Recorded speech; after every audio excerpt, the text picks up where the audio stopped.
Те казват, че съм се родил от нощта, че съм нейн син. Но истината е, че сам я призовах. Повиках я като щит, като убежище от един свят, който ме плашеше с безкрайната си светлина. Светлината беше топла, твърде топла. Всеки нейн лъч беше като жигосване върху душата ми. Изгаряше ме безмилостно. А аз исках да я притежавам, да я контролирам, без да усещам нейната непоносима чистота. Времето стана моето оръжие и моят затвор. Научих се да тъка тези крехки капсули от откраднати мигове, всяка пълна с есенцията на нечия душа. Те ме държат жив, вечен, но и безкрайно самотен. Знаеш ли какво е да пиеш от нечий блясък? Сладко е. Пристрастяващо. Толкова сладко, че забравяш вкуса на хляба, допира на слънцето, забравяш, че някога си бил просто човек. Но всяка капсула е и спомен, затворен в стъкло. И понякога в най-тихите часове чувам как ме викат.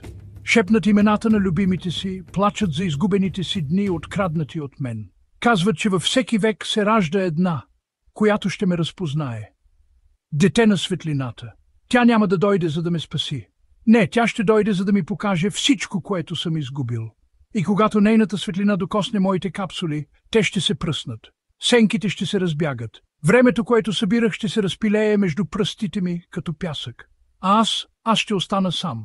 Отново, само с нощта, която уж ме създаде, моята празна вечна нощ.